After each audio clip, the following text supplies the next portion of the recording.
Let's get one of the commandments before EJ go. I know he got to go. Numbers 15. Numbers 15. Because this is a commandment of the Lord. The Lord commanded us to do certain things. Go ahead. Numbers chapter 15, verse 38. Speak unto the children of Israel and bid them that they make them fringes in the borders of their garments. He says, speak unto the children of Israel. Again, it's talking to a specific people, the Israelites. Speak unto them that they bid them to make fringes in the borders of their garments. You know what fringes are? Look around.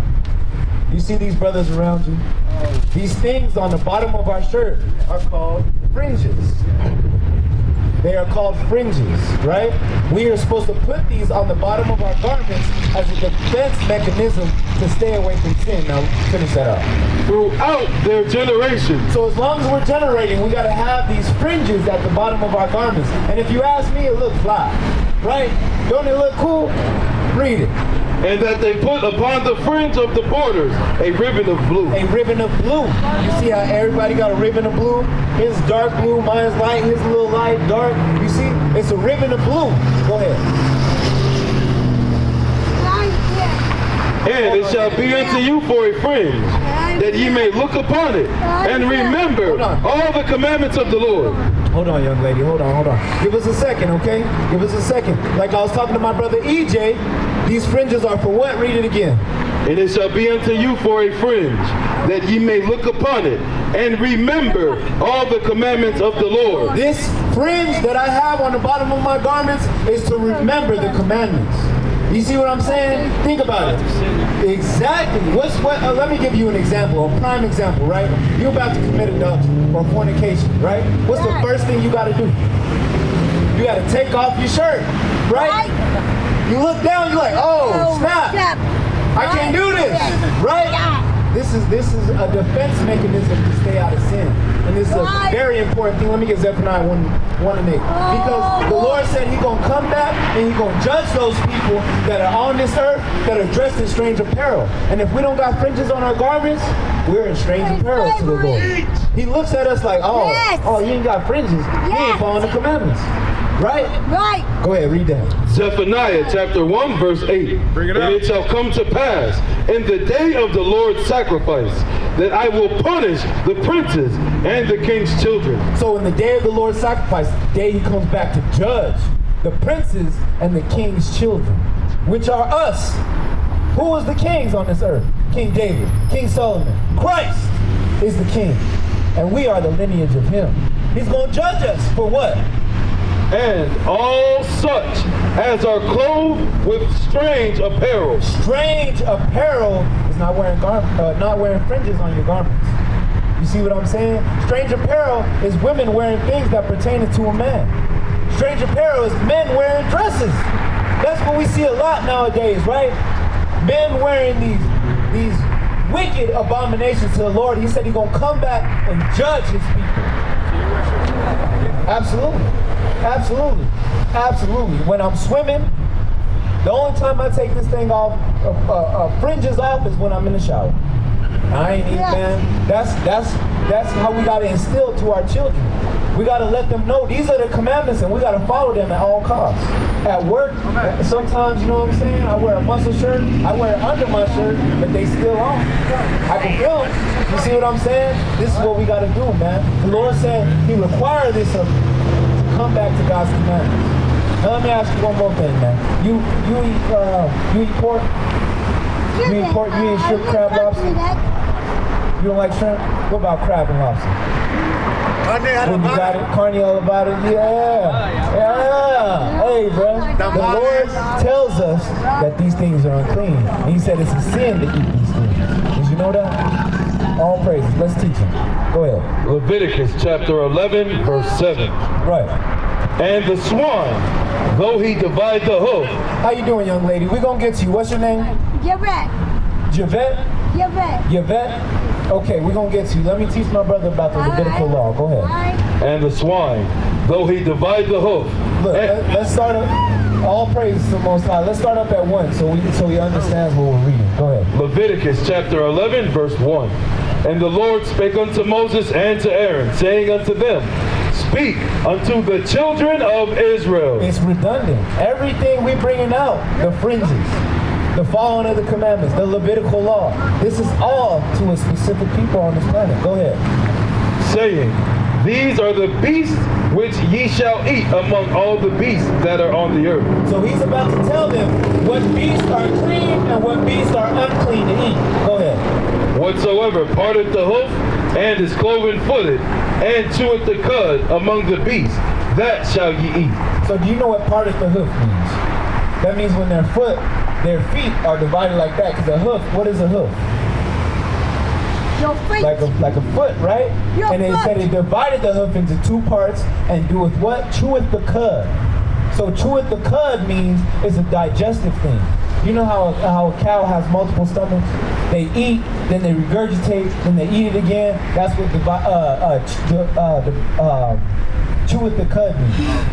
That's what cheweth the cud means. It means their dietary, what they eat. You see what I'm saying? Because a pig will eat anything you give him. He'll eat a human, a dead human if you give it to him. Eat the bones and everything, right? Now let's jump down to verse 7. Go ahead. Verse 7. And the swine, though he divide the hoof. So you know about the swine. What's the swine? A pig, right? It said, though the swine, because they do have cloven hoof, right? They have part of the hoof. Go ahead. And be cloven-footed. Yet he cheweth not the cud. Yet it does not digest the stuff that it eats correctly. And on top of that, it eats a whole lot of stuff. Right. A lot of stuff we're not supposed to put in our Amen. body. Go ahead, read on. He is unclean to you. The Lord said you're not supposed to eat this. This pig, you're not supposed to eat it because it's unclean, because it doesn't digest its food correctly. Go ahead. Of their flesh shall ye not eat. Hey, they said, hey, the Lord said you're not supposed to eat that carne. The Lord said you're not supposed to eat that bacon. And if you think about it, look, there's bacon out there that's not pork. You got turkey bacon. You see what I'm saying? There's things that you can substitute and keep God's commandments. Now let's jump down to in the waters. Because a lot of these things, we know we can't eat pork, right? All praise to the Most High. You're not going to eat that thing no more, right? Don't put that, because at the end of the day, we said that the commandments are not grievous. Not we said, the Bible said, 1 John 5:3, that the commandments aren't hard. It's not hard not to eat pork, right? Somebody serve you some pork, you're like, I don't eat pork. It's that easy. See what I'm saying? Right.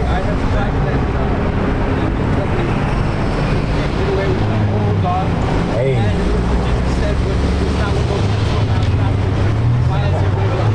Look, that Christian church got your mind twisted.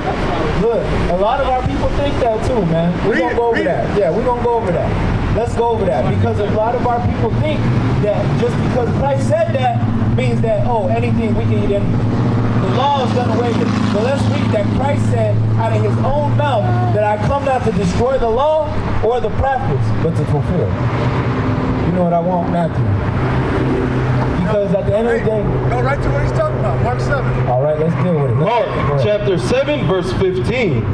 There is nothing from without a man that entering into him can defile him. Right. So that's what the Christian church uses. Oh, we can eat anything now. But let's get context of what we're reading. Because they read that one passage and they don't read the rest of the chapter. Bring it out. Let's start up more. Verse 1. Matthew chapter 7, verse 1. Then came together unto him the Pharisees and certain of the scribes which came from Jerusalem. And when they saw some of his disciples eat bread with defiled, that is to say, with unwashed hands. Right. So Christ was gathered amongst men that knew the law, Pharisees, right? They knew the law. And they didn't wash their hands, they was eating bread. This is what the story is going into. Go ahead. They found fault. They found fault because they said, y'all ain't wash your hands before you ate. You see what I'm saying? Go ahead. For the Pharisees and all the Jews, except they wash their hands oft, eat not, holding the tradition of the elders. This is a tradition of men. A tradition of the elders. You see what I'm saying? Nowhere in the Bible is it a commandment to wash your hands before you eat. Although it's clean to do it. Right. We can do it. It's not a sin to do it. But nowhere in this Bible does it say, I command you to wash your hands before you eat. This is a tradition of the elders. Go ahead. And when they come from the market, except they wash, they eat not. This is what the Pharisees is telling them. This is what we do. You're supposed to do what we do because we are men that know the law. But Christ is debunking all this. Go ahead. And many other things there be. Jump down to the point. Verse 20. Yeah. And he said, that which cometh out of the man, that defileth the man. Right. For from within, out of the heart of men, proceed evil thoughts. So Christ is telling them, look, it's not about my dirty hands, it's about what's in your mind that defiled you. It's not about your dirty hands, it's about what's in your mind, because we know that the heart is the mind according to this. Because out of the heart, I don't have thoughts. Can you think with your heart? No, you think with this, right? Read it again. For from within, out of the heart of men, proceed evil thoughts. Evil thoughts. And what? Adultery. Adulteries. Fornication. Fornication.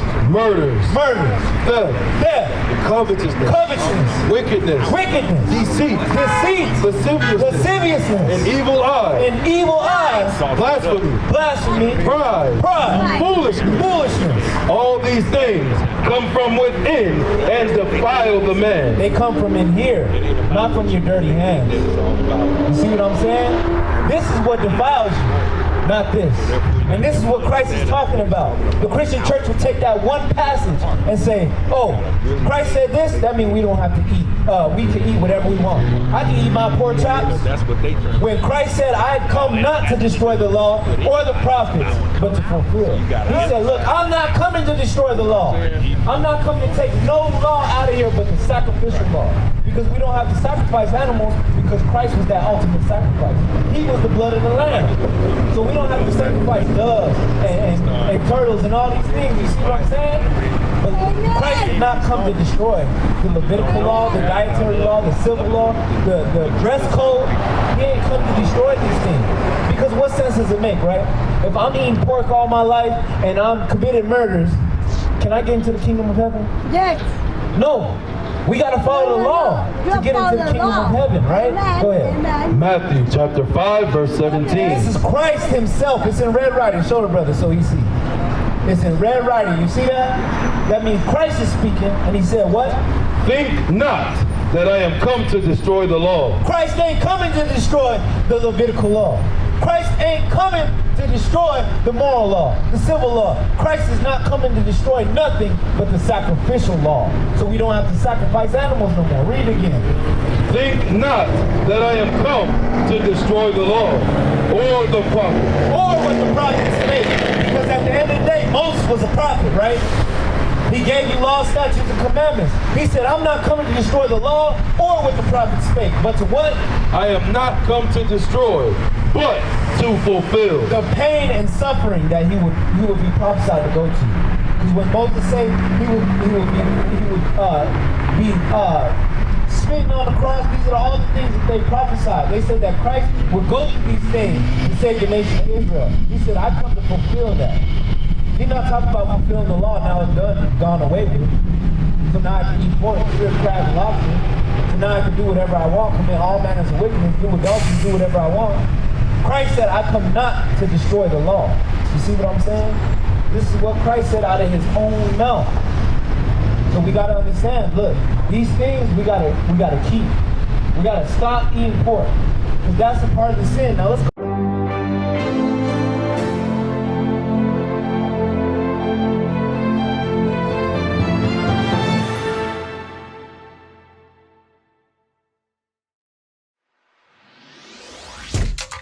Shalom, Israel. This is Bishop Nathaniel. I want you to know that you can view all our Sabbath classes live on IUIC TV. That's right, I said on IUIC TV.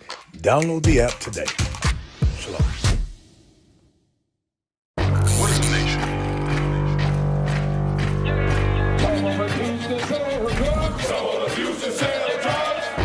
Nation is men leading by example.